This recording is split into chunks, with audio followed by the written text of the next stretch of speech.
Salut à toutes et salut à tous, bienvenue dans Tech Café, votre rendez-vous hebdomadaire sur l'actu des nouvelles technologies. Au programme de cet épisode, de la science-fiction, plus de science que de fiction d'ailleurs, avec de l'exploration spatiale, de la production d'énergie, de l'anticipation de la santé, et même les affichages du futur, un peu en 3D, qui bougent comme ça holographique. On va en parler ensemble.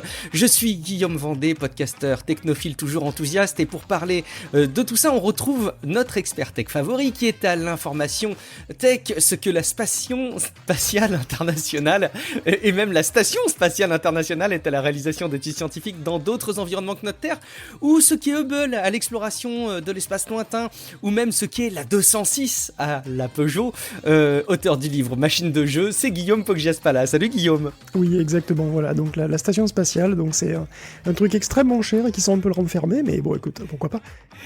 Et vieux, mais qui a permis beaucoup de choses, et donc voilà. Donc l'analogie, il faut la prendre que sur les aspects positifs, bien entendu, comme d'habitude. Un avis Apple Podcast, Guillaume, nous permettra d'introduire cette émission. C'est Julien, dit Horus, qui a déposé ce commentaire.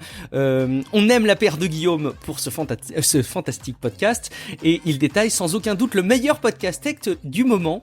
La paire de Guillaume fonctionne à merveille. J'avais jamais entendu qu'on nous désignait comme étant la paire de Guillaume, mais pourquoi pas. On a une belle paire, c'est ça. On est content. Ah, voilà, une belle paire, selon Julien en tout cas, à consommer sans modération. Je salue vraiment l'animation imprimée par Guillaume Vendée et son jumeau maléfique. Je cite, Guillaume Poggiaspala, puis de science, qui sait si bien nous vulgariser l'actualité et la technologie avec un humour incomparable et des jeux de mots apocalyptiques. On en veut encore et encore. Bah écoute, tu en auras encore au moins pour cet épisode. Julien, numéro 206. Rejoignez notre page Patreon si c'est pas déjà fait pour faire partie de la communauté, patreon.com/techcafé. Vous êtes plus de 200 à faire partie de la communauté qui bénéficie d'un flux privé du podcast qui sera garanti pour toujours 100% sans aucune pub, et vous bénéficiez même avec ce flux privé du chapitrage des émissions et d'infos exclusives. N'hésitez pas à aller jeter un coup d'œil, et puis j'espère qu'on va avoir au moins autant de soutien qu'on a de numéros d'épisodes, donc c'est quelque chose qu'on va suivre très activement maintenant. On en profite aussi pour vous souligner l'existence de notre serveur Discord qui permet de discuter avec nous, mais qui vous permet aussi à vous de discuter entre vous. Les discussions sont très bien catégorisées, c'est un peu l'esprit Discord, c'est qu'on va voir les salons qui nous intéressent le plus. L'ambiance est très respectueuse et très agréable pour des conversations. Il y a plein de discussions qui sont pas que de l'ordre de la tech, donc allez jeter un petit coup d'œil, à mon avis ça vaut le coup. Et merci pour terminer à Mathieu qui anime toujours il est infatigable, qui anime toujours le compte Instagram de Tech Café avec des news chaque jour en quelques secondes. Foncez, instagram.com/techcafépodcast. Sans autre forme de procès, Guillaume, donc des news. Alors je le disais un petit peu en pré-intro, Guillaume il me bouscule un petit peu avec son conducteur qu'il a préparé pour cette émission parce que je suis moins à l'aise avec tous les sujets qu'il va aborder, mais on va apprendre beaucoup de choses ensemble, et c'est l'essentiel.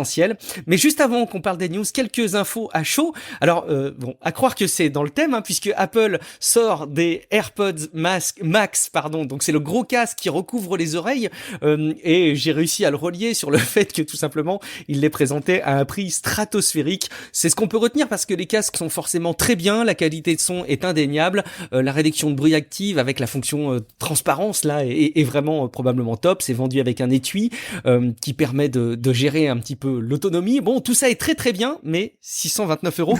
Je crois que j'ai regardé même dans les hauts de gamme.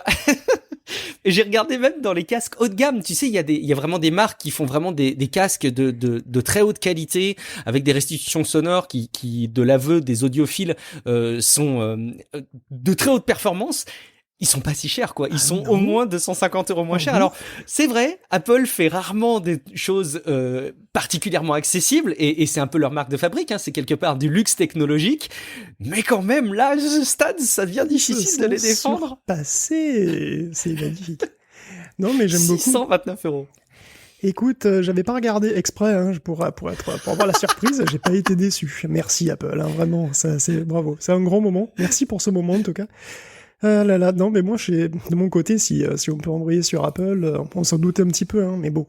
Le M1 d'Apple, ce n'est qu'un tout petit début, donc le processeur ARM, qui sont introduits, et le lourd arrivera d'ici 1 ou 2 ans. Et d'ailleurs, Bloomberg a précisé un tout petit peu ce que j'entends par le lourd, Le lourd, c'est 32 cœurs, haute performance, pour un Mac Pro qui verrait sa taille réduite de moitié. Ça, c'est plutôt pas mal pour les caser sur les bureaux. Oui, c'est la râpe à fromage, voilà, c'est des gros machins quand même. Hein. Là, ouais, effectivement, une taille réduite, ce sera quand même assez, ouais, ça sera bienvenu. Et donc, ouais, si tu parlais de MacBook Pro et des iMac, d'ailleurs, il y en aura aussi avec 12 ou 16 cœurs, pour l'instant, ils sont en train de tester. Ce sera des cœurs haute performance, il y aura aussi 4 cœurs faible consommation, couplés, comme pour les trucs actuels. Alors quand, on sait pas, peut-être dans un premier temps, au printemps prochain, on verra. Côté GPU, on teste aussi des puces entre 16 et 128 cœurs, pour les plus extrêmes, donc dans le haut de gamme. Les composants les plus puissants, en règle générale, ils ont plutôt attendu pour 2022. Finalement, on n'a pas tant d'infos que ça, notez bien, hein. On n'a aucune indication de performance réelle, hein, puisque on a le nombre de cœurs, mais c'est une information qui est très partielle. Tu vois, par exemple, je sais pas, rien n'indique que 16 ou 32 cœurs puissent tourner à 3 GHz, comme c'est le cas du M1 par exemple, puisque en 2021, et peut-être même en 2022, ce sera toujours du 5 nanomètres, donc c'est pas complètement évident. On ne sait pas comment sera gérée la RAM, tu vois, est-ce que ce sera extensible ou pas, de même pour les GPU d'ailleurs, hein, est-ce que ce sera intégré, ou est-ce que ce sera sur carte PCI Express. Tu sais que le M1 a une GPU 8 cœurs, et il me semble, hein, et c'est l'équivalent d'une 1050 Ti déjà. Donc avec 7 cœurs sur le MacBook Air. Ouais, donc ça veut dire que si tu as des trucs à 32 cœurs, on pourrait être sur le terrain d'une 1080 ou d'une 2060 Super par là. À 128 cœurs, on peut les taquiner les très haut de gamme, mais c'est des cartes qui sont pas du tout intégrées au processeur pour le coup, ça ferait un SoC énorme. Donc, est-ce qu'il y aura des cartes graphiques externes? Tu vois, on ne sait pas trop encore pour l'instant. Bon, une chose est sûre, par contre, hein, ça va stimuler la concurrence un maximum. Et donc AMD et Intel vont bien sûr sortir de nouveaux composants en 2021-2022, hein, eux aussi. Et avec la concurrence d'Apple, on s'attend à avoir une pluie de cœurs, mais vraiment littéralement, tu vois, il va y avoir des cœurs de partout dans les puces qui nous seront proposées. Voilà, et là tout cet amour, moi ça me réconforte en ces temps difficiles. Tout ça est prévu pour être annoncé le 14 février, tout porte à le croire.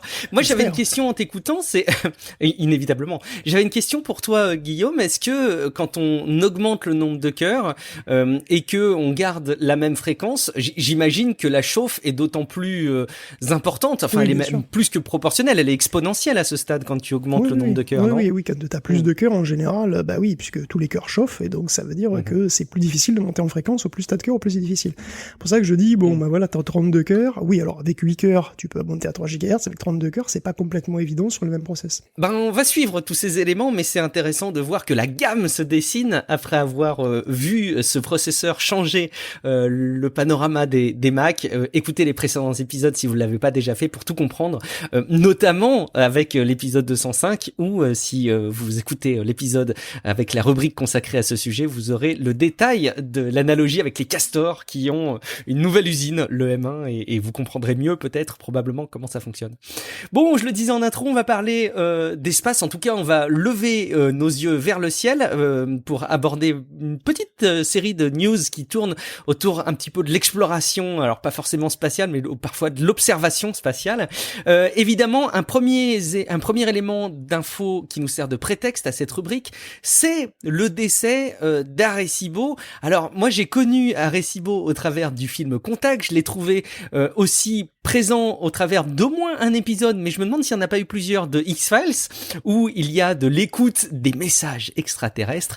Et oui, Arecibo s'est un petit peu effondré, Guillaume. Ouais, le télescope d'Arecibo, vous le connaissez certainement, hein, si vous aimez bien l'astronomie ou juste la science-fiction. C'était quand même un radiotélescope géant de 300 mètres de diamètre, situé à Porto Rico, et c'était devenu aussi une sorte d'icône de la pop culture.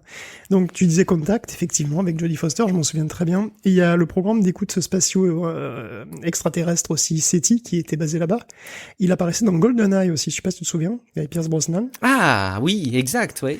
Et oui, il était là depuis les années 60, hein. On y avait fait de nombreuses découvertes, on y a mesuré la vitesse de rotation de Mercure, on a tiré le portrait d'un astéroïde pour la première fois là-bas. On a découvert de la glace au pôle de Mercure, on y découvre aussi la première exoplanète, celle qui tournait autour d'un pulsar, dès 1990. Et d'ailleurs, en 1974, c'est de là aussi qu'on envoie des petits dessins codés. Des petits dessins codés sur 1679 bits, en fait, vers l'amas globulaire M13. Voilà, une minuscule bouteille à la mer, hein, pour signaler notre présence à d'éventuels aliens. Donc, si 2020 se termine en invasion alien, on saura d'où ça vient, d'ailleurs. Hein, voilà. Bon, d'ailleurs, ça a peut-être déjà commencé. Peut-être que ça viendra de Voyager, mais on va en parler un peu après de Voyager. Oui, absolument. Mais ça a peut-être déjà commencé. C'est qu'il y a des monolithes qui clignotent un petit peu partout. Donc, il y en a, ils apparaissent, ils disparaissent, je sais pas. C'est bizarre, ça. Ouais, enfin bon, il y en a qui ont été revendiqués, d'autres pas, donc pour l'instant en tout cas. Ah, j'avais absolument pas suivi le fait qu'il y avait eu de revendiqués. C'est qui a revendiqué ces monolithes? On parle de monolithes, en gros, c'est des espèces de gros morceaux de métal très verticaux, un peu comme on peut l'imaginer en prenant le film 2001 Odyssée de l'espace, pour ceux qui l'ont vu. Mais tu me dis qu'il y en a qui l'ont revendiqué? Il y a un collectif d'artistes qui l'a revendiqué, ouais, mais je sais plus son nom, en fait, je me souviens plus exactement. D'accord, ok. Bon, enfin, après, je pense qu'il y a des copies, enfin, il y a un petit peu de tout, quoi, c'est rigolo. Mais bon, bref, ce grand vénérable télescope, donc, hein, qui était en piteux état, et en fait, à quasi en direct, on a pu le voir péter les câbles, littéralement, avec 900 tonnes d'antennes se fracasser sur l'énorme parabole et en béton qui était au-dessous.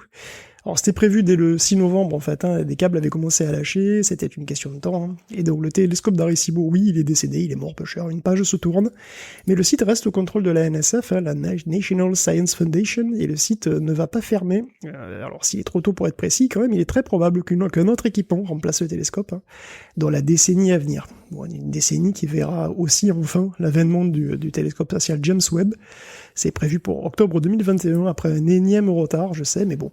J'espère que dans la décennie, quand même, ça soit fait. Et puis surtout, c'est une période faste pour l'astronomie, hein. Il y a des vols réutilisables, une banalisation ou presque des vols commerciaux privés, des sondes qui se baladent et qui ramènent de la crasse extraterrestre, hein. Donc malgré l'effondrement d'Arecibo, il y a de quoi suivre, hein, si vous êtes amateur d'espace. Alors justement, il nous ramène des morceaux alors des morceaux de la Lune. D'ailleurs, c'est en Chine qu'il y a des initiatives de ce type, notamment Guillaume. Oui, là en Chine et au Japon en fait. Hein, maintenant c'est la routine, on voit des robots gratouiller des objets célestes, hein, et revenir nous les livrer. C'est Planète Express, voilà. Bon, la livraison est assez brutale, hein, parce que là pour les Japonais, c'est en plein désert australien, il y a une boule de feu qui te tombe sur la gueule, c'est ton colis. Il y a pas besoin de signer du coup. Hein. Bon, faut dire que c'est plus rapide qu'Amazon. Il est plus rapide que ton livreur Amazon. Oui. Hayabusa 2, elle a pas le temps, hein. C'est la sonde, là, elle a pas le temps. Elle revient de voyage de 300 millions de kilomètres et elle repart pour observer un autre petit astéroïde qui s'appelle 1998 KY26. Et c'est vraiment loin, hein, puisqu'elle arrivera qu'en 2031. Et comme Osiris Rex, hein, dont on a parlé ici d'ailleurs, Hayabusa 2, elle est allée shooter dans un astéroïde qui s'appelle Ryugu, ça veut dire palais du dragon, c'est joli, hein. Et bon, après Hayabusa 1, c'est donc la seconde fois qu'on ramène de la crasse d'astéroïdes, hein. La première fois, ça avait pas très bien marché, on avait ramené que quelques microgrammes. Et bon, Hayabusa 2, elle a pris son temps, elle est restée 1 an et demi en orbite autour de Ryugu. Elle a bien observé, elle a bien réfléchi, comment elle pourra lui taper dessus, et elle a envoyé des petits robots dessus d'ailleurs, qui lui ont envoyé des images et analysé un petit peu la surface. Mais ramener des cailloux pour de vrai, c'est pas simple en fait, parce que Ryugu, hein, comme la plupart des astéroïdes, c'est moins une roche dure qu'une espèce de grosse pile de déchets, quoi. C'est plein de poussière, de pierres, de toutes les tailles, de la poussière, qui sont pas forcément bien soudés entre eux, hein, d'ailleurs, et une sonde qui pourrait facilement, si elle arrive comme ça, sans prendre garde, pourrait facilement s'en prendre une de cailloux, et ça serait ballot, hein, vu le prix du jouet, donc pour atterrir, c'est hyper galère. Et donc après avoir manuellement compté plus de 10 000 cailloux, les scientifiques ont décidé d'un endroit pour approcher le truc, et Hayabusa s'est descendu comme ça. Et il a tiré une balle dans Ryugu, il a ouvert une sorte de corne pour récupérer la poussière après, donc ça c'était pour la surface. Et puis bon, quelques mois plus tard, il a carrément lâché une petite bombe à la surface, hein, qui a fait un petit cratère, et il a fait une seconde descente pour récupérer un petit peu de gravier au fond du cratère. Donc histoire de voir de quoi est fait cette patate cosmique, hein, parce que mine de rien, ce gravier doit avoir 4 milliards d'années, hein, et être une photo de l'enfance carrément du système solaire. Et bon, comme rien n'est jamais parfait, hein, le deuxième rover Minerva a couillé, donc ils l'ont largué quand même, hein, histoire de faire quelques mesures pendant la descente, avant que le truc s'éclate au sol, si je puis dire. Mais bon, l'un dans l'autre, l'opération, malgré son extrême complexité, c'est très bien passé en fait, hein, et de même, c'est d'ailleurs que le retour, comme tu le disais, du module de Chang'e 5, qui est la sonde chinoise, qui est allée chercher des cailloux sur la Lune, donc c'est beaucoup moins loin, du coup ça prend beaucoup moins de temps. Hein. Elle a été lancée le 23 novembre, elle a déployé le lander le 1er décembre, et elle est revenue avec son butin, et s'est réamarrée avec succès. Là, elle vient de se réamarrer avec succès à la sonde, laquelle devrait atterrir, entre guillemets, en Mongolie en fin d'année, faisant de la Chine quand même la troisième nation à ramener des échantillons de roches lunaires après les États-Unis et la Russie. Ouais, c'est rare, hein, c'est des belles prestations que font les Chinois là par rapport à oui, nous on n'en a pas. Hein. Et je crois même que ça soulève des détails Je reviens sur l'autre initiative avec les coups de flingue à la surface pour récupérer des cailloux et des particules. Et il me semblait avoir vu d'ailleurs que ramener ces échantillons, ça pose des vraies difficultés parce que, comme tu le disais, c'était de la poussière, de la crasse et qu'il pouvait y avoir. C'est difficile de garantir le fait que ce soit complètement hermétique et il semblait qu'ils perdaient même des éléments sur le retour. Ils étaient très confiants sur le fait qu'il y en aurait assez, mais je pense que ça pose des vrais problèmes. C'est vrai que ça doit pas être évident de piloter ces trucs à distance. Avec des calculs, les temps de réaction doivent être complètement dingues parce que quand tu lances une action à une telle distance, c'est pas instantané quoi, c'est pas Skype, j'imagine. Alors ça dépend des fois avec Skype, tu sais. Parfois avec Skype, c'est pas instantané non plus. T'as pas tort. C'est vrai que mon analogie avec Skype de vieux Skypers n'est pas bonne effectivement. Allez, on va aller explorer autre chose en termes d'études géologiques lointaines. Tu nous as déniché un caillou, mais prenez ce mot de caillou au sérieux parce que la valeur qu'il renfermerait est relativement théorique, mais est incomparable avec la valeur de l'économie mondiale. Allez, on donne les chiffres comme ça et puis on va essayer de les pondérer ensemble.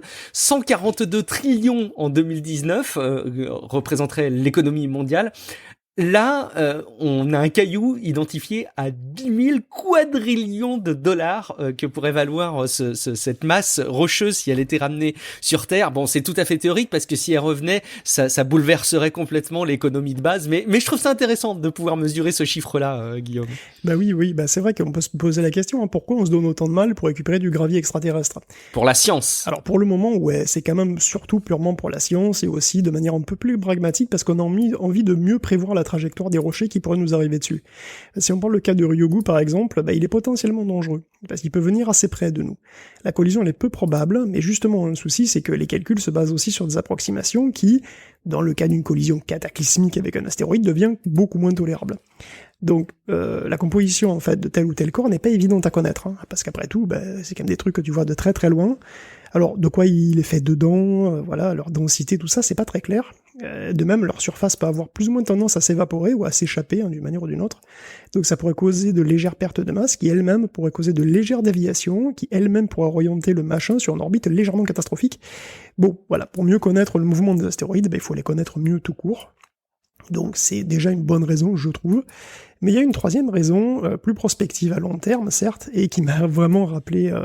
donc tu parles de cet article de Forbes, hein, qui m'a inévitablement fait penser à The Expanse, parce qu'effectivement, l'autre raison, c'est le fric, puisque tu parles d'un astéroïde qui s'appelle 16 Psyché, qui va passer d'ailleurs au plus proche de nous. Rassurez-vous, ça reste super loin, mais on va l'observer du coup tout à loisir. Et ce machin fait quand même 226 km de diamètre, et c'est l'un des objets les plus lourds du système solaire, mis à part les planètes évidemment. Pas de danger qui nous massacre comme les dinosaures, hein, c'est le consensus scientifique serait que ce truc est juste très lourd parce qu'il est blindé de métal. Et il serait super dense parce qu'il serait plein de fer et de nickel. En fait, tellement qu'il contiendrait l'équivalent de 100 000 fois la totalité de l'économie mondiale, comme tu dis. Ça fait rêver quand même. Des milliers de quadrillions de dollars de minerais. Et la NASA va envoyer une sonde là-dessus aussi. C'est la mission Psyché pour 2022 qui arrivera en 2026. D'ici là, le James Webb Telescope sera, n'en pas douter, en activité, hein, avec ses yeux de sang qui devraient être 100 fois meilleurs que Hubble. Il devrait aussi pouvoir étudier plus en détail Psyché, ou d'autres corps, hein, qui pourraient à un moment, effectivement, devenir de véritables mines spatiales. Donc peut-être, effectivement, qu'un futur à la The Expanse est en train de s'écrire, ou peut-être pas, je sais pas, aucune idée. Mais bon, voilà, bon, pourquoi pas, tant qu'on n'arrive pas au côté alien de la série, parce qu'après ça part quand même vraiment en couille, c'est déjà ça. Effectivement, ouais. Non, faudra pas tomber là-dedans. Juste se contenter de récupérer des trucs qui coûtent très cher. Je sais pas si on sera vivant suffisamment longtemps, Guillaume, pour voir ça, mais inévitablement, ça arrivera. Ça risque de prendre un long moment, ouais. Mais je sais pas si ça arrivera, parce que c'est quand même, après, il faut un retour sur investissement très, très, très important, et puis surtout, comme tu disais, effectivement, hein, si on ramène une quantité de minerais massive dans le marché, ça fait baisser les prix. Donc c'est beaucoup moins rentable. Oui, c'est ça. Ce qui fait qu'en mécaniquement, ça rend le truc rare, plus rare en fait. Exactement. Ce qui fait que l'équilibre économique d'une exploitation des astéroïdes, elle est vraiment pas claire en fait pour l'instant. Écoute, c'est l'histoire qui nous le dira, mais on sera probablement plus là. Peut-être qu'il y a des historiens dans plusieurs centaines d'années qui découvriront cet épisode de podcast et qui le mettront en perspective des forages qui auront eu lieu sur d'autres astéroïdes.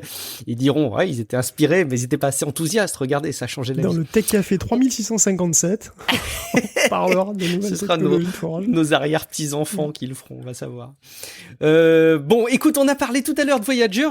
Tu voulais quand même rementionner le sujet. Voyager, c'est cette sonde qui est célèbre. Alors là aussi, hein, dans des épisodes de films et de séries de science-fiction ou d'anticipation, où on a un message qui a été gravé et qui est censé donner des indications sur l'espèce humaine, Guillaume. Il n'y a pas que ça d'ailleurs. Il y a un disque en or, je crois.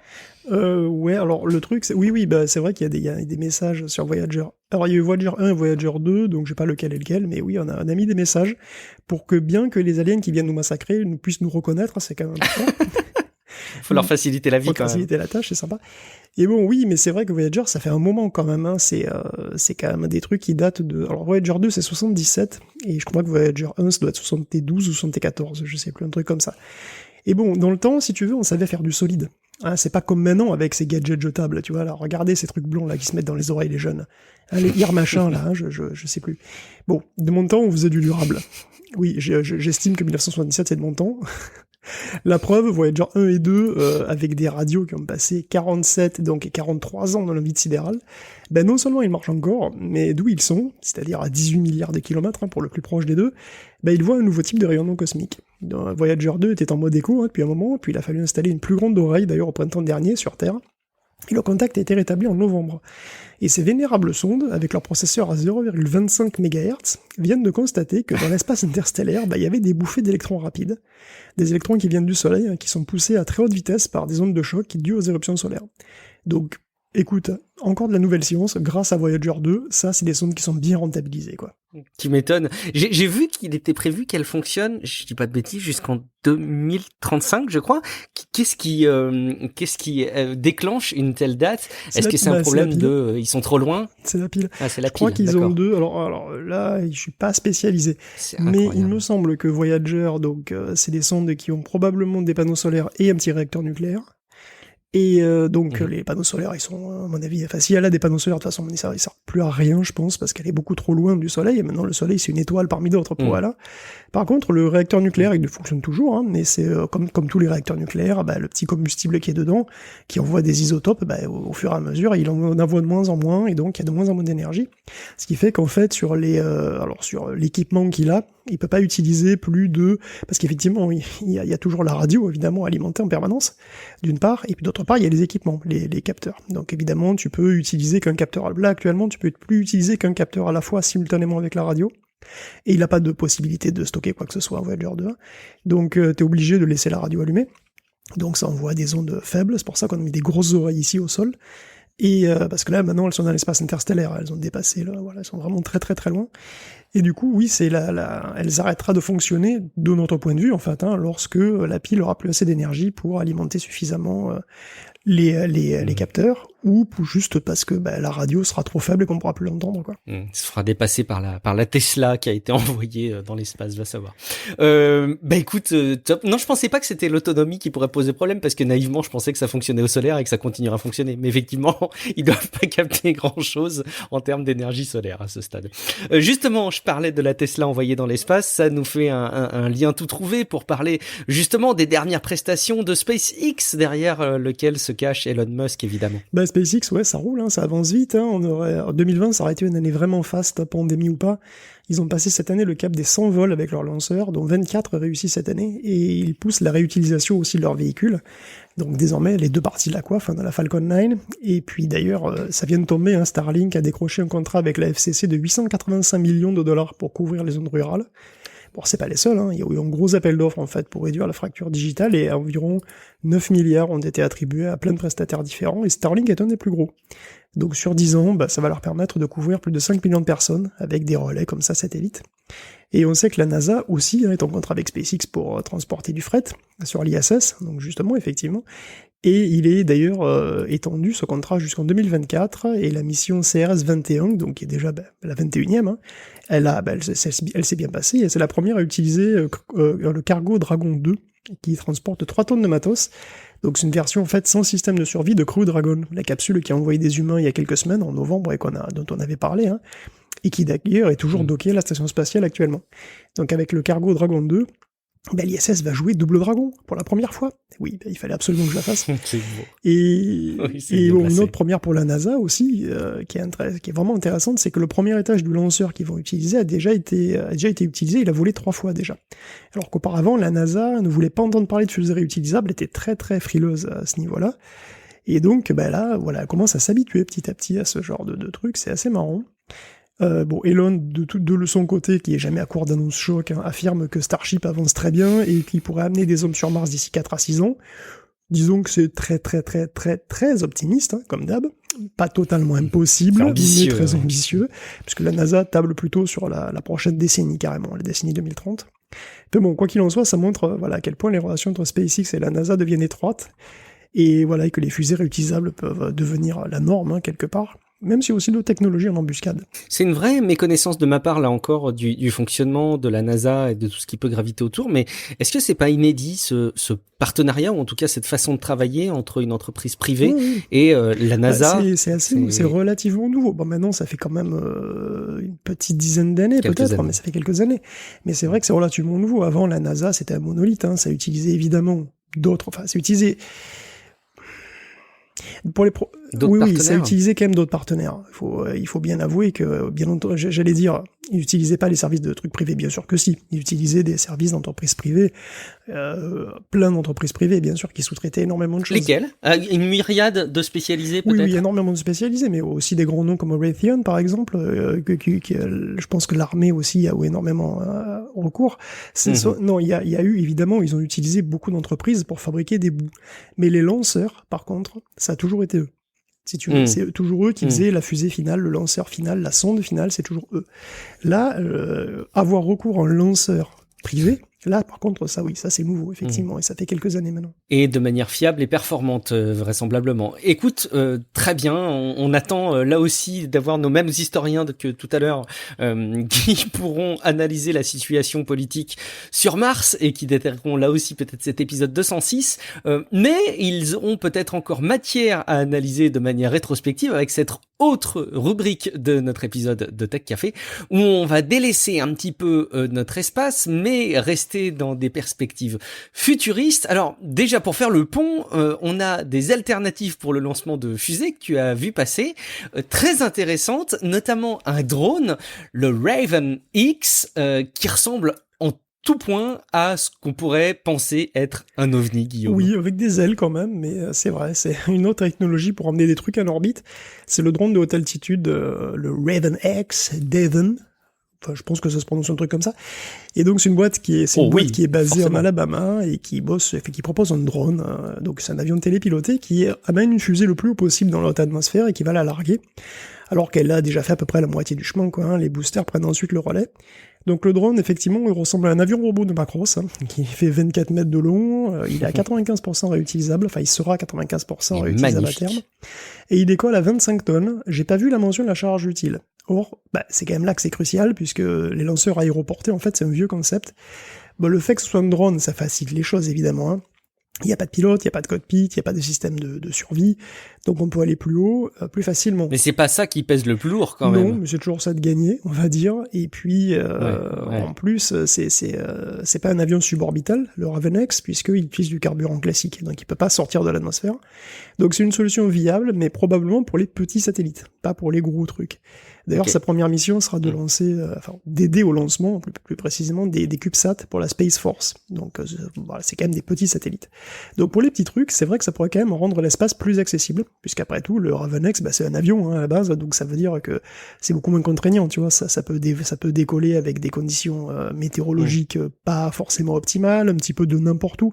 En gros, il suffit qu'il ait 1 kilomètre de piste et c'est bon, quoi. Donc, c'est quand même un truc qui pourrait être assez intéressant. Est-ce que les satellites d'Elon Musk qui visent à nous apporter Internet partout sur la Terre sans la fibre pourraient bénéficier de ce type de technologie de lanceur? Est-ce que finalement finalement, quand on regarde ça, on se dit Non, pas non. que la manière dont c'est envoyé, c'est surfait. Pas Non, du tout. ça rentre Non, pas dans parce cette qu'en fait, catégorie de trucs légers. non, parce que les satellites de Starlink, ils sont pas très gros, mais c'est pas des CubeSats. Ils sont quand même beaucoup plus lourds.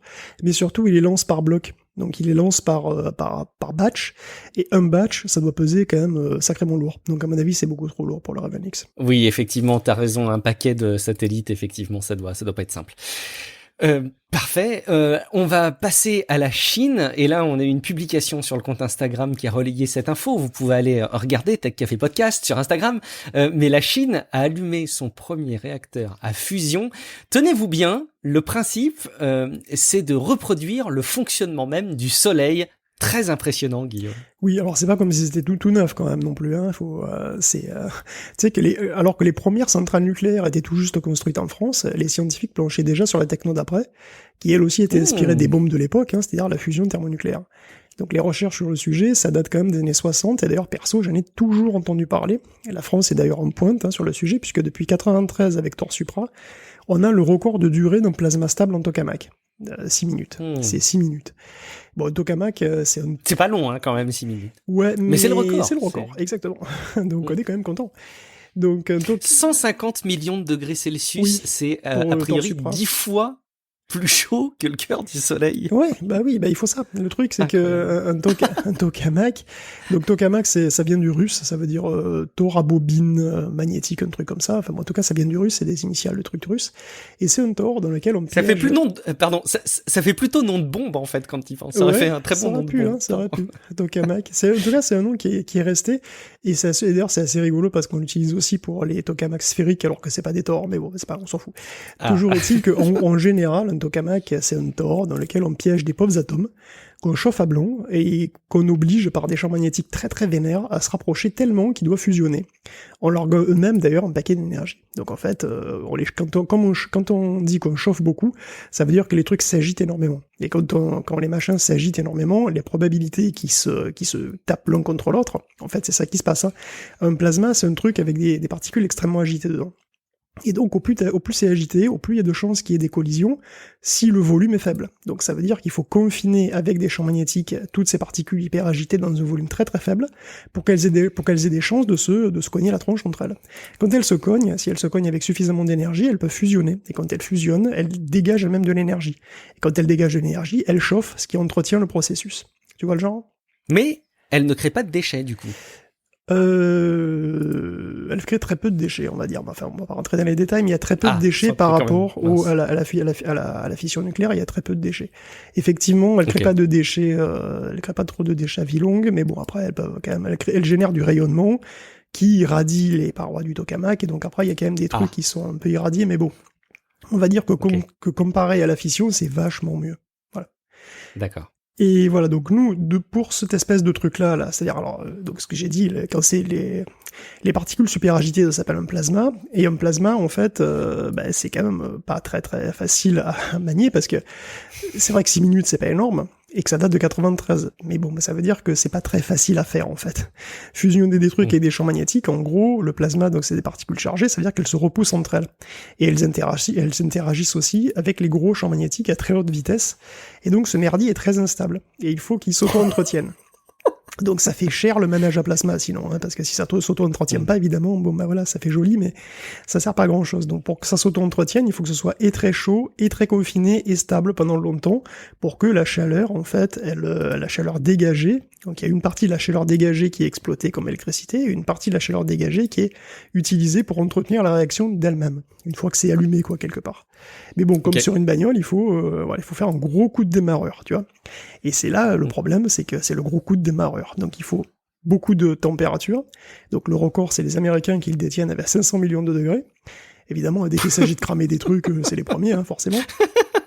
Tu remarques que nous, c'est la stabilité, mais pas la température. Et bon, voilà. Bon, bref, depuis les années 90, en gros, on parle d'ITER, hein, qui est un programme international avec les US, l'Inde, la Chine, la Corée, l'Europe et la Russie, qui va aboutir à la construction d'un énorme machin, donc un énorme tokamak, à quelques kilomètres d'Aix-en-Provence. Ça a débuté en juillet cette année, hein, la construction.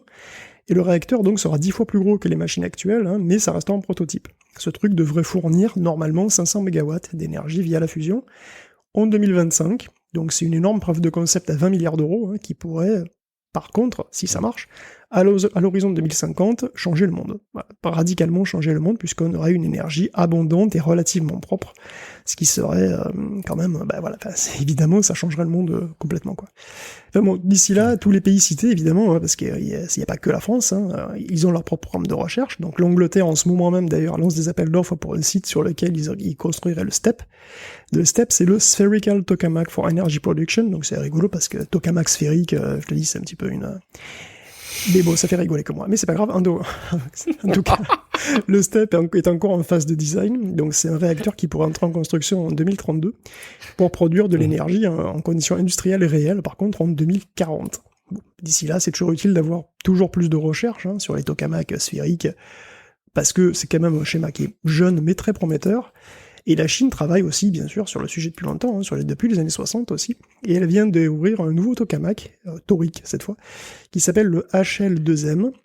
C'est celui dont tu parles, lui, il devrait produire des plasmas à 200 millions de degrés. D'ailleurs, la Chine en a 2 autres de tokamaks qui produisent des trucs à peu près équivalents. Et donc, de par le monde, en fait, il faut savoir qu'il y a à peu près 200 tokamaks expérimentaux, qui sont ni plus ni moins que des labos de recherche, et donc HL2M apporte un certain nombre de nouveautés technologiques qui devraient donc donner des plasmas plus stables et qui seront testés donc sur ce site-là.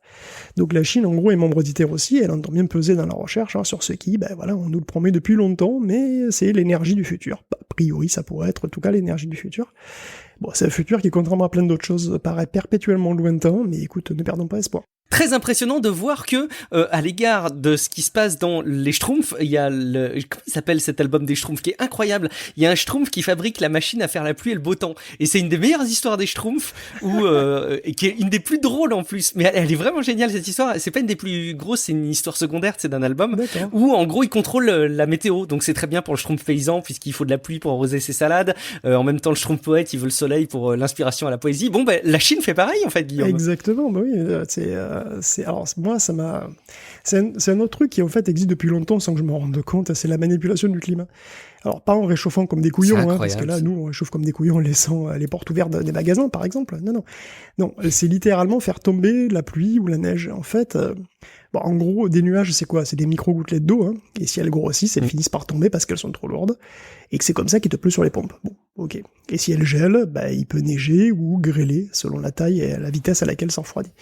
Et en fait, depuis les années 40, on s'est forcé le processus en envoyant des particules dans les nuages, par avion en général, qui ont donc des... Ça me paraît improbable qu'on fasse ça. En fait, qu'on sache le faire. On sait le faire et on le fait en fait. C'est ça qui est fou. On envoie des trucs qui ont une bonne affinité avec l'eau, qui sont glaçogènes, ou selon les cas, ça dépend de ce qu'on veut. On envoie une poussière de sel de sodium dans les nuages et il pleut, plouf. Et on a utilisé ça dès les années 50 en fait, pour lutter contre la sécheresse, mais aussi la grêle. En fait, on peut faire grêler ailleurs que sur les maisons, et du coup, voilà, évidemment, c'est pratique. Et depuis les années 60, la Chine pratique ce truc pour, par exemple, d'ailleurs, alors j'ai appris que lors des Jeux Olympiques de 2008, on a forcé le beau temps en faisant pleuvoir les nuages par anticipation. C'est ouf. Donc, mais qu'est-ce qu'ils font à Roland-Garros ? Écoute, fais pas ça manifestement. Et bon, aujourd'hui, la Chine dépense des centaines de millions de dollars pour le contrôle climatique. En 2019, 70% des pertes qui auraient dû avoir lieu à cause de la sécheresse auraient été évitées grâce à des pluies artificielles. Et en 2025, plus de la moitié du territoire national, et la Chine c'est vraiment pas petit, serait couvert par un contrôle climatique. Donc soit par des avions, soit par des fusées qui diffusent de l'azote liquide ou de l'oxyde d'argent dans les nuages. En 2035, la Chine pourrait contrôler les pluies, les feux de forêt, donc la neige sur presque tout le territoire. Donc c'est impressionnant, c'est un peu inquiétant d'ailleurs aussi, parce que finalement, les nanoparticules d'argent sont-elles complètement sans danger quand on en envoie comme ça des myriades dans les nuages? Bon, je sais pas, mais voilà, c'est le contrôle climatique, c'est pas un truc de science-fiction, en fait, ça existe, sauf que les méthodes sont peut-être plus sophistiquées dans les livres et les films, mais ça existe vraiment, il suffit juste de shooter dans les nuages. Alors moi aussi, j'ai été très étonné qu'on puisse le faire de manière aussi fréquente, et après tu te dis, pourquoi est-ce que tu pourrais aller au sport d'hiver sans qu'il y ait de neige, quand tu connais ça, enfin, mais oui, bon, j'imagine quand même que les impacts sanitaires et écologiques sont peut-être pas très bien identifiés à ce stade. Donc on va parler d'innovation dans le plan de la médecine. Oui, en 2020, c'est plus que jamais propice de s'intéresser à la manière de lutter contre nos ennemis les plus proches et ceux qui ont réussi à paralyser la planète contre les virus, Guillaume. Ouais, on parle des vitesses inédites avec laquelle les vaccins étaient développés pour le Covid. En fait, ça pourrait être la même chose pour les antiviraux. Puisqu'en mars dernier, il y a le Covid Moonshot. Bon, c'est un C'était un projet participatif tout simplement qui lançait donc un truc, hein, une initiative pour trouver un antiviral contre le coronavirus. Et il y a eu quand même 14 000 soumissions. Et là, désormais, il y en a 4 qui sont très prometteuses. Et il y en a une qui a déjà montré qu'elle tuait des virus, qu'elle tuait le virus, hein, sans faire d'autres dégâts, ce qui est quand même important dans les cellules humaines. Ouais, Donc c'est une initiative d'Open Science qui pourrait amener des antiviraux efficaces en complément des vaccins, donc très vite, en tout cas relativement vite. Parce qu'il y a quand même 1000 composés qui ont été synthétisés et testés en moins de 6 mois, et on a désormais 4 composés chimiques simples qui s'attaquent au virus. Mais c'est là que c'est beau, c'est que non seulement celui-ci, mais aussi tous les autres coronavirus. Parce qu'il cible un composé qui est commun à toutes les races de coronavirus, donc pas que comment il s'appelle, le SARS-CoV-2. Le SARS-CoV-2. C'est ça. Donc en plus, un antiviral, c'est souvent un truc qui est assez simple, c'est une molécule qui est assez petite, assez simple, elle est moins chère à produire et à transporter, et elle est moins chiante à gérer qu'un vaccin esquimau, hein, surtout comme le Pfizer, là, qui demande des températures très très très basses. Moins 70. Donc, avant tout de même, évidemment, va falloir faire des tests sur les animaux et les humains, l'efficacité in vitro ne suffit pas, donc il y a une levée de fonds qui est en cours pour financer ça, donc on espère de tout cœur que ça va aboutir, évidemment, mais surtout, si c'est le cas, c'est quand même un modèle à suivre, quoi. Il y a une coopération, open science, voilà, une bonne dose de technologie, tout ça, ça a permis de développer un médicament à une vitesse record, comme pour le vaccin. Donc la crise pourrait avoir comme effet secondaire, finalement, d'impulser des nouvelles méthodes, des nouvelles dynamiques, hein, et des nouvelles technologies qui pourraient avoir des retombées positives nombreuses, en fait, sur le long terme. C'est tout ce que je souhaite. On va parler aussi dans l'angle de la médecine, de la radiographie. Tu sais que j'en ai passé des radios dans ma vie, des scans, des PET scans.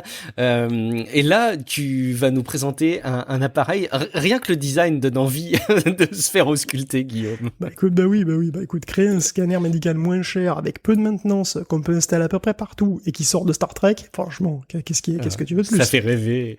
Et oui, c'est beau. C'est la promesse de Nanox. Alors, le titre, même le nom fait futuriste, Nanox. C'est le Nanox Arc. Mais le design! Oui. Alors, d'ailleurs, le design, c'est quoi? Ça ressemble à un petit lit, assez étroit, hein, qui est surmonté d'un arc de cercle, comme ça, orné de néon bleu, du plus bel effet. Probablement pas très confortable, parce qu'il est quand même très plat. Mais on peut y rajouter, j'imagine, un petit peu de matelas moelleux. Tu pourras mettre sur matelas Ikea dessus, je pense qu'il n'y a pas de problème. Voilà, c'est ça. En tout cas, à l'intérieur, il y a des cathodes froides. En général, pour générer des rayons X, on a des composants qui chauffent, hein, et parce qu'ils chauffent, ils peuvent griller facilement. Et il y a un truc quand même qui est assez rigolo, c'est que Nanox utilise une vieille techno-télé des années 90 qui a été abandonnée par Sony, puisque avant que les LCD ne dominent le marché, Sony voulait remplacer le tube cathodique avec un autre truc qui ressemblait à une télé à tube cathodique, mais pas tout à fait. En fait, au lieu d'avoir un seul canon qui balaye l'écran, en fait, ils voulaient changer ça par un dispositif micro-électromécanique qui regroupait en fait des milliers de micro-canons. Et donc, il y avait un petit canon pour chaque sous-pixel. Donc, chaque sous-pixel était un canon. C'est ce qu'on appelait les FED, c'est la Field Emission Display. Et c'était très bon. Ça devait être compliqué d'avoir un écran plat avec cette technologie, par contre. Alors, on pouvait avoir des écrans plats, pas de problème. En fait, c'est une technologie qui fait quand même penser au plasma quand même, un petit peu, sauf que c'est différent, donc il y a une couche photosensible. En fait, c'est vraiment comme si tu avais un petit canon par photoélément sur une télé standard, mais ça veut dire aussi qu'il fallait du vide. Il fallait un vide très poussé, comme si tu avais vraiment des tout petits tubes à chaque fois. Donc tu devais fabriquer la télé avec un vide très poussé, ce qui donnait des écrans qui étaient très bons, en fait, même bien meilleurs que les LCD de l'époque, mais aussi très très chers. Et donc, le problème, c'est que quand les LCD sont devenus suffisamment bons, les FED sont devenus obsolètes avant même leur sortie, en fait. Et puis probablement trop cher, Oui, c'était le problème. À produire. C'était le problème, oui. Donc Sony s'est retrouvé avec une technologie orpheline qu'elle a revendue, et depuis la techno a été adaptée à l'imagerie médicale. Donc les canons à électrons des FED seraient donc des cathodes froides, ces fameuses cathodes froides sans temps espéré, puisqu'on émet des électrons immédiatement, sans préchauffage, et ce sont des semi-conducteurs, donc en fait ils sont assez durables et robustes. Le Nanox Arc, c'est donc une petite révolution dans le domaine de l'imagerie médicale, si c'est réel. Parce qu'il y a des gens qui disent qu'ils y croient pas, en fait. Il y a des gens qui disent que non, tout le monde n'est pas convaincu par la démo de Nanox, qui n'emploie aucun radiologiste indépendant, c'est un petit peu ça le problème. Bon, pour le moment, tout ce que je peux dire, c'est que le fondateur destine en priorité, son appareil aux pays moins fortunés, aux clients moins fortunés, ou moins bien équipés, parce qu'il faut de la maintenance, là il y en a beaucoup moins, donc évidemment, Ceux pour qui la simplicité du truc est un argument, évidemment c'est transformatif. Et voilà. Bon. Après, que ça marche aussi bien qu'indiqué ou pas, je sais pas, mais en tout cas c'est très très stylé. L'image absolue du futur, c'est probablement d'avoir des images en 3D, des vrais hologrammes, comme on peut les avoir vus là aussi dans des films et dans des séries. Ça arrive, Guillaume. Oui, encore un truc de film qui arrive, c'est les écrans holographiques. J'avais déjà parlé du Spatial Reality, je sais pas si tu te souviens. Un truc de Sony. Bon, c'est un écran pas très grand, un peu trop cher, juste pour faire un cas de photo numérique. Hein. Et Looking Glass proposait des écrans 9 et 15 pouces à 600 et 3000 $, enfin entre 600 et 3000 $. Et il devait être relié à un PC assez puissant d'ailleurs à l'époque. Mais bon, maintenant ça y est, Looking Glass présente le Looking Glass Portrait, qui est un écran en relief qui coûte 350 $, même moins cher si vous êtes assez rapide sur Kickstarter.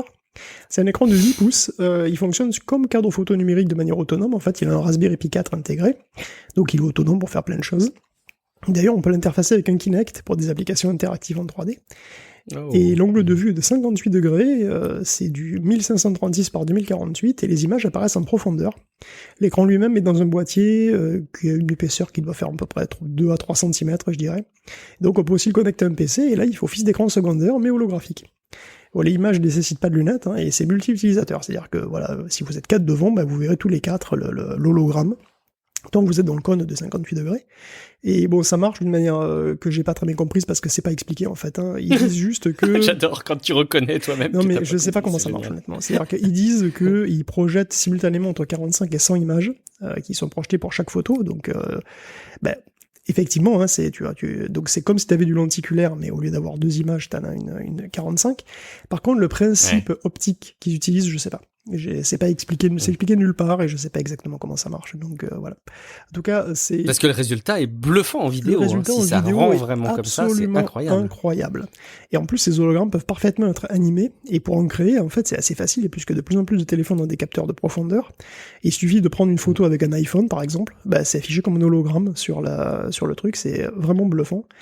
Et en plus, ça peut aussi être bien sûr des objets en 3D de synthèse, hein, voilà, des personnages, ce que tu veux, des trucs interactifs ou non, puisque tu peux faire des trucs via Unity, ou tu peux faire des choses interactives en 3 dimensions. Et donc, Looking Glass a atteint son objectif très très largement, hein, donc il semblerait que les écrans holographiques pourraient devenir une réalité très prochainement pour nous tous. Ça, c'est quand même vraiment très très cool.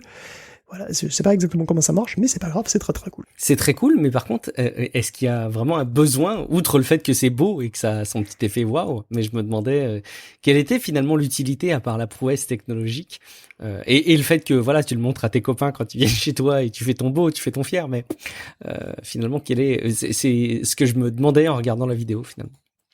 Écoute, moi je pense que rien que le fait que ce soit beau, ça peut être déjà pas mal, d'une part, et d'autre part, je pense que c'est plus, ça peut avoir des trucs assez inattendus. Ils disent, et je pense que c'est pas faux, que quand tu fais une vidéoconférence en Skype, c'est pas terrible, l'image est pas terrible, c'est tout plat, le mec a une grosse tête, c'est bizarre, alors que si tu le fais avec un truc de bonne qualité en 3 dimensions, en fait c'est plus naturel. Et puis il y a aussi plein d'interactions qui peuvent être plus naturelles. Enfin, je sais pas, moi je pense que ça peut être assez cool, même si c'est uniquement décoratif, je pense que ça va avoir son public. Hein. C'est probablement beaucoup plus convaincant aussi quand une princesse veut appeler à l'aide un ancien maître Jedi aussi. on lui laisse l'utilisation ultime de l'appel à l'aide effectivement à cet hologramme. On va revenir dans le présent parce que après avoir exploré ce qui se passera dans très longtemps, il faut quand même donner l'actu de ces derniers jours, mais l'actu de ce qui se passe maintenant. A commencé Guillaume pour cette 3e rubrique par le rachat de Slack par Salesforce.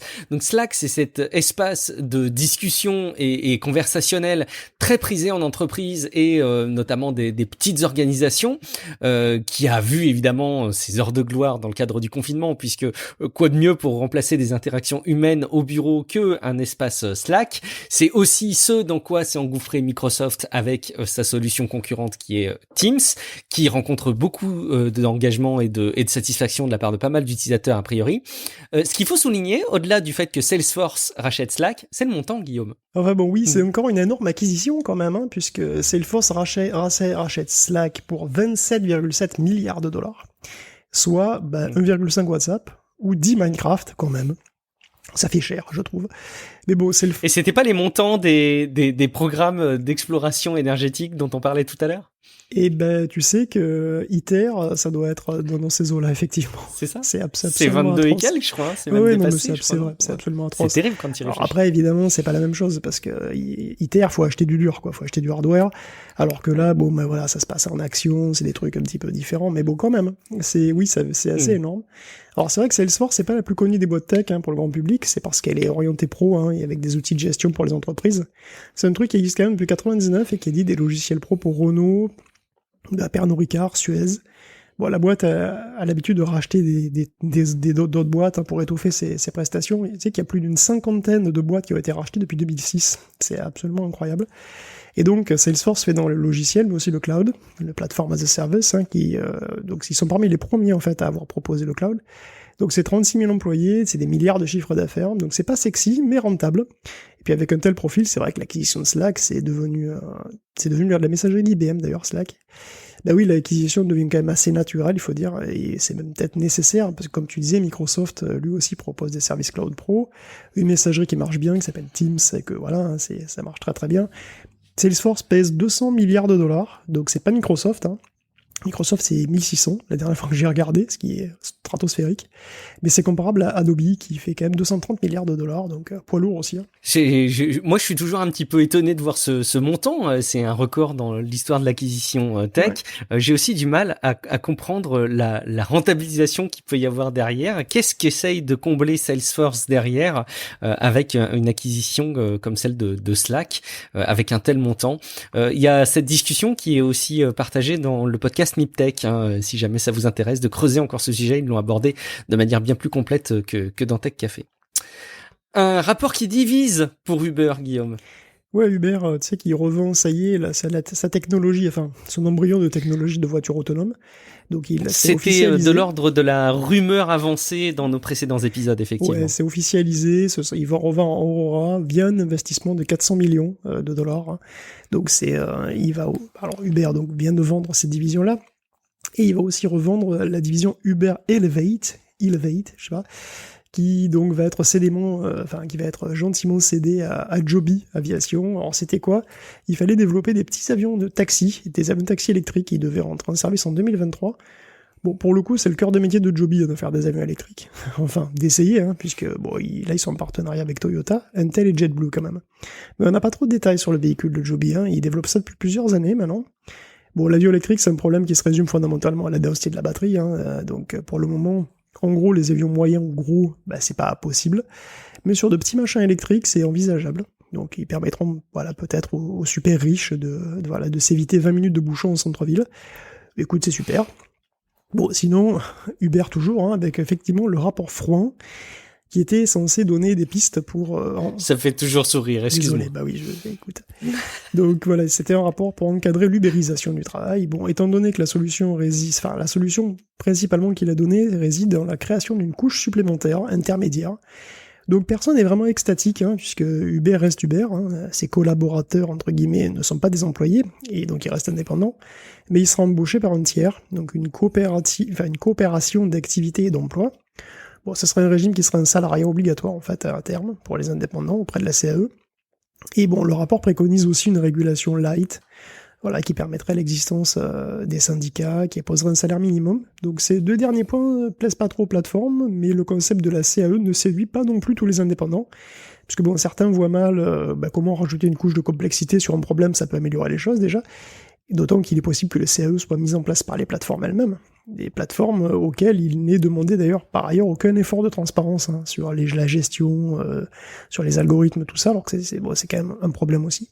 Ça me paraît central. Donc donc un rapport qui tente de ménager la chèvre le chou, et qui va quand même beaucoup moins loin que les propositions californiennes dont on avait parlé ici en leur temps, et qui au final contente personne tout à fait, quoi. Google, à chaque fois qu'il y a un truc qui paraît aberrant sur le web, ils ont une solution.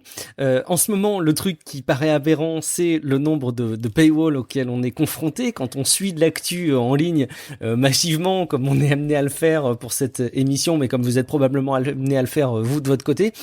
C'est très très souvent qu'on se heurte à des paywalls, donc des pages où on vous avertit. il faut passer tout simplement à la caisse parce que la publicité ne rapporte plus assez aux éditeurs et évidemment il faut qu'ils continuent à vivre, ce qu'on peut tout à fait comprendre, mais il y a une multiplication quand même des paywalls. Que va faire Google, Guillaume? Qu'est-ce qu'il propose? Google a promis d'investir $1 milliard dans la presse en octobre dernier, et c'est vrai que les premiers effets, ce sera de donner accès à du contenu normalement payant via Google News. Donc c'est un effort vraiment louable, puisque ça permettra l'accès à de l'information de qualité, et c'est un enjeu dont l'importance devient de plus en plus pressante avec les années, et puis aussi avec les crises qui se succèdent. Donc en France, ça concerne en particulier l'Express, Le Monde, Le Figaro, Libération, Courrier International et l'Obs. Donc voilà, certains articles seront donc accessibles en intégralité via Google, alors que c'est vrai que la quasi-totalité, par exemple sur Le Monde, des articles en fait sont payants, quoi. Je sais pas si vous avez vu, mais c'est vrai que c'est de plus en plus comme ça. Donc c'est une belle initiative de Google, malheureusement ternie quand même par de multiples scandales cette semaine. Donc déjà, s'il est louable de proposer des articles de qualité via Google News, pourquoi pas faire le ménage et dégager l'infox merdique de YouTube? Puisqu'on reviendra pas sur les multiples fois où on a évoqué ici même la profusion d'infox qui se balade tranquille, voire guirette, à l'aise en slip dans tes recommandations. Mais en Nouvelle-Zélande, il y a un rapport de 792 pages sur le massacre de Christchurch, en 2019, souvenez-vous, qui met en évidence que YouTube a joué un rôle central dans la radicalisation du mec.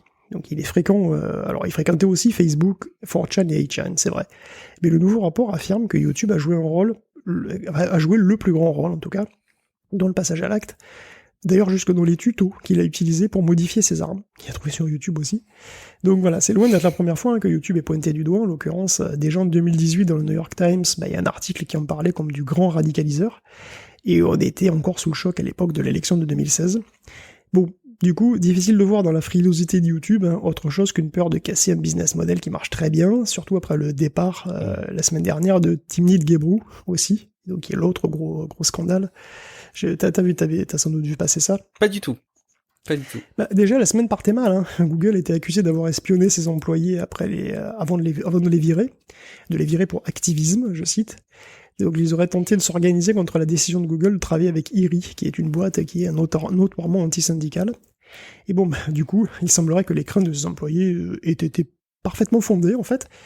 Mais c'est qui a provoqué le plus de débuts de tendinite et de canal carpien au rédacteur cette semaine, c'est la démission de Timnit Gebru, démission entre guillemets, une chercheuse en éthique de l'intelligence artificielle.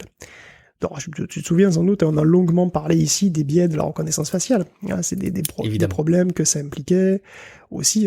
Souvent liés aux ressources et à la donnée qui est utilisée pour nourrir les algorithmes. Tout à fait. Et puis ça implique évidemment de gros problèmes, comme un prestataire comme Amazon vend une technologie biaisée à la police. Et la recherche derrière tout ça, en fait, c'est elle. C'est elle qui prouve ces biais et qui fonde aussi cette lutte de 2 ans quand même, qui a fini par aboutir à la fin de la commercialisation de Recognition aux forces de l'ordre, en tout cas pour le moment. Donc Gebru, c'est une petite célébrité dans le milieu et elle ne mâche pas ses mots. Ces derniers temps, elle s'est penchée sur les modèles linguistiques géants, donc pensez BERT ou les GPT 1 et 2. Et elle avait préparé avec des collaborateurs un article qu'elle a soumis pour lecture et qui est intitulé d'ailleurs « Sur les dangers des perroquets stochastiques, les modèles de langage peuvent-ils être trop gros ?» Et dedans, elle met en évidence plusieurs problèmes, dont certains qu'on a évoqués ici, mais évidemment elle le fait plus sérieusement, plus pro.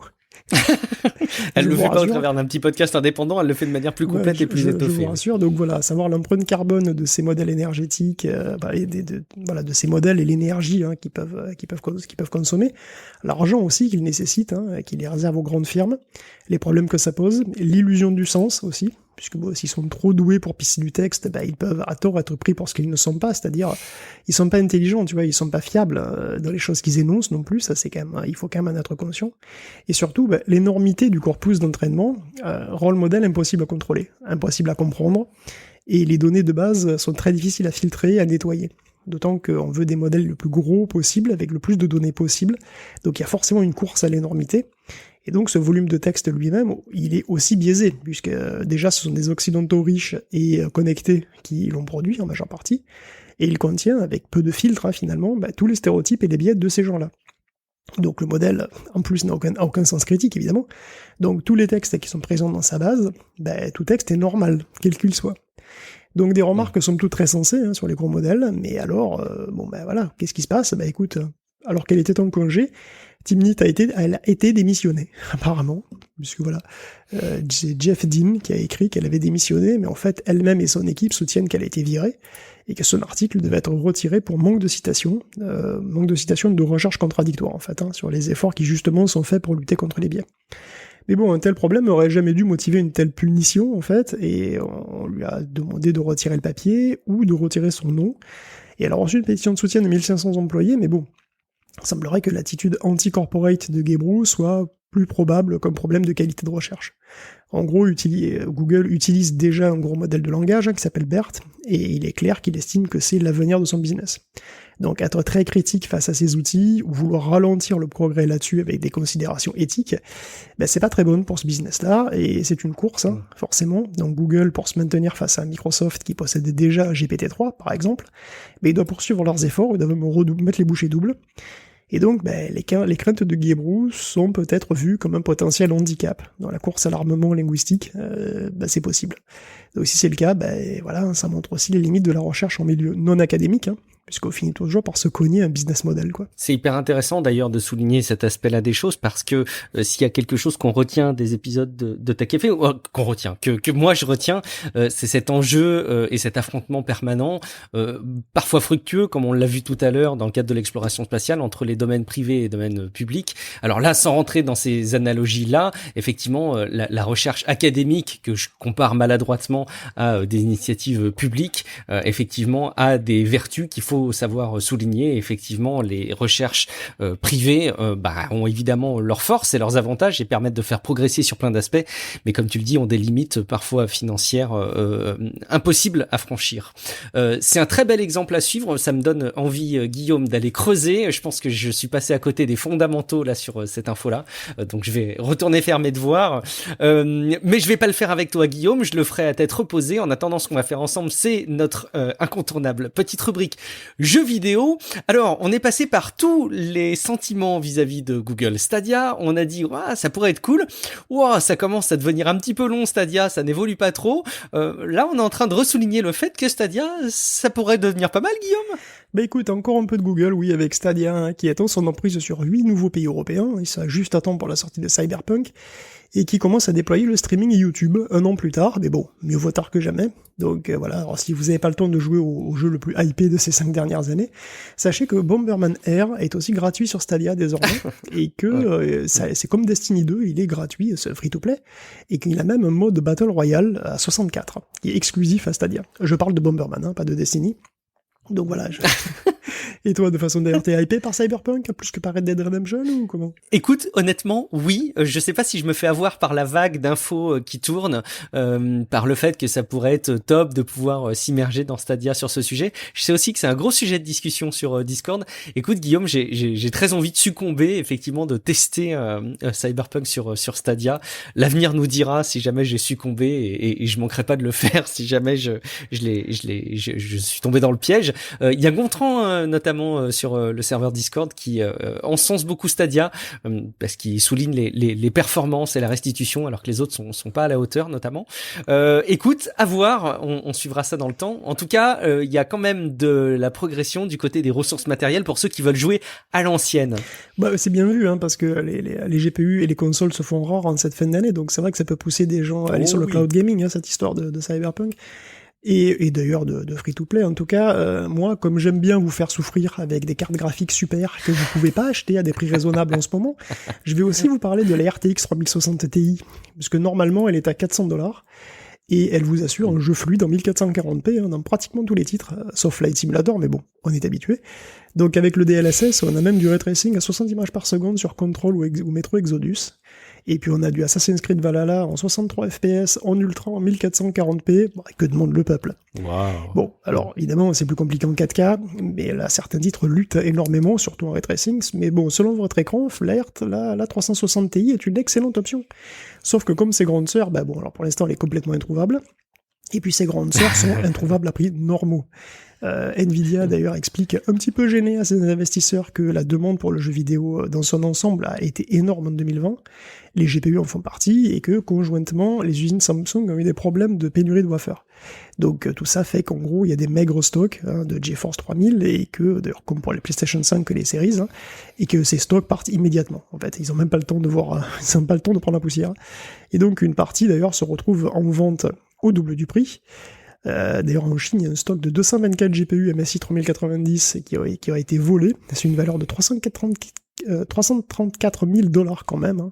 Donc ça devient voilà des objets précieux, parce qu'effectivement les prix c'est n'importe quoi. Je suis allé voir encore cet après-midi, 1850 balles pour une 3090, entre 8 et 900 pour une 3070, mais la palme revient bien sûr à ces annonces eBay qui te vendent pour 400 balles une carte graphique en carton. Et oui, littéralement, on avait déjà vu les photos de PS5 vendues 500 €. Ouais, c'était marqué dans l'annonce, hein, mais des gens achètent apparemment sans lire. Et ben le phénomène, normalement interdit par eBay, est de retour, mais cette fois avec des cartes graphiques. Donc j'ai vu une 3060 en papier à 400 € avec 60 € de livraison. J'adore les 60 € de livraison. Donc c'est dans les notes de l'émission. Donc ne l'achetez pas, sauf si vous êtes un pigeon illettré. C'est bien marqué dans l'annonce que la carte graphique en carton ne permet pas de jouer, hein. En tout cas pas à des jeux PC. Est-ce que tu penses qu'il y a des bots qui se font avoir? Parce que ce ne serait que justice, tu vois. Je pense que c'est l'espoir. Des bots qui achèteraient des cartes. Je pense que c'est l'espoir. L'espoir, c'est ça. C'est-à-dire que le mec écrit si vous savez lire, n'achetez pas ce truc. Ce qui veut dire qu'en fait, si vous êtes un bot et que donc par définition vous savez pas lire, vous pouvez l'acheter et que du coup le scalper se fait scalper. Mais c'est peut-être pour ça en fait. J'espère. Auquel cas, c'est un trait de génie. On transforme le piège horrible en trait de génie. Tu as testé Bomberman sur Stadia ou pas? Non, mais je vais tester Stadia, je pense, parce que ça a l'air quand même sympa. Et puis bon, un petit coup de Destiny 2 de temps en temps, pourquoi pas. C'est le moment ou jamais, en tout cas, de voir ce qu'il y a dans le ventre de Stadia et voir si ça tient ses promesses. Moi, j'avais testé Shadow en son temps, j'en étais plutôt déçu, c'était peut-être moi, je sais pas. À voir. Guillaume, merci beaucoup pour la préparation très complète de cette émission qui sort un petit peu des thématiques qu'on a l'habitude d'aborder d'informatique personnelle. Et j'aime beaucoup le fait qu'on ait pu se plonger au-delà de notre atmosphère pour explorer pas mal de sujets relativement futuristes. Si vous aussi vous avez apprécié cette émission, je vous invite bien évidemment à jeter un coup d'œil à notre page Patreon, patreon.com/techcafé. Vous pouvez nous soutenir, tous les paliers sont clairement expliqués avec les contreparties en face et l'accès à la communauté qui vous permet d'avoir un ticket privilégié, un ticket de parole privilégié avec nous, que vous pouvez prolonger en discussion avec nous, mais aussi entre vous sur Discord. Le serveur est dans les liens des notes de l'émission. Je vous invite plus que jamais à nous suivre sur instagram.com/techcafépodcast où vous cherchez tout simplement Tech Café sur Instagram et vous trouverez les news quotidiennes qui sont diffusées par Mathieu. Merci à lui d'animer le compte au quotidien.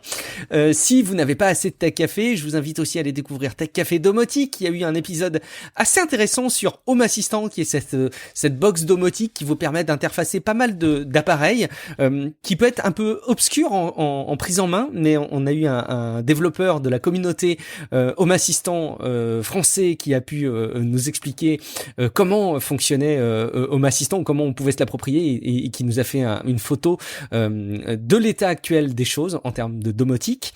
Et puis évidemment, on ne peut pas vous faire passer à côté de l'excellent Paraculte qui, une fois par semaine, vous amène des contenus de pop culture.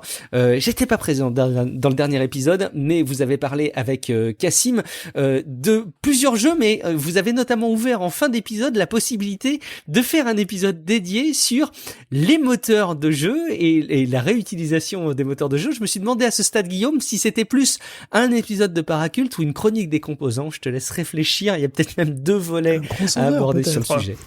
Peut-être un crossover Paraculte chronique des composants, ce serait magnifique. Dites-nous si ça vous intéresserait ce type de crossover dans les commentaires sur techcafé.fr et en attendant, vous pouvez nous retrouver individuellement. Guillaume, en tout cas, où est-ce qu'on peut te retrouver? Mais on peut me retrouver probablement les yeux au ciel comme ça, perdus dans le firmament. Avec ton télescope, va savoir. Pour ma part, c'est Guillaume Vendée, vous me retrouvez sur guillaumevendée.fr et vous me retrouvez aussi une fois tous les 15 jours dans Relife, un podcast sur l'amélioration du quotidien. Dans le dernier épisode, on a fait appel à une expert avec Matt qui est coach dans les méthodes agiles, ou plutôt dans les états d'esprit agiles particulièrement prisés dans les entreprises. Mais si vous écoutez l'épisode, vous vous rendrez compte qu'au-delà d'être des conseils pour la façon de s'organiser dans le monde de l'entreprise. Vous aurez peut-être aussi des ressources à titre personnel. Je vous en dis pas plus, allez écouter realifepodcast.com. Merci beaucoup de votre fidélité. On se dit rendez-vous dans une semaine pour un prochain épisode. Ciao à toutes et à tous. Ciao à tous.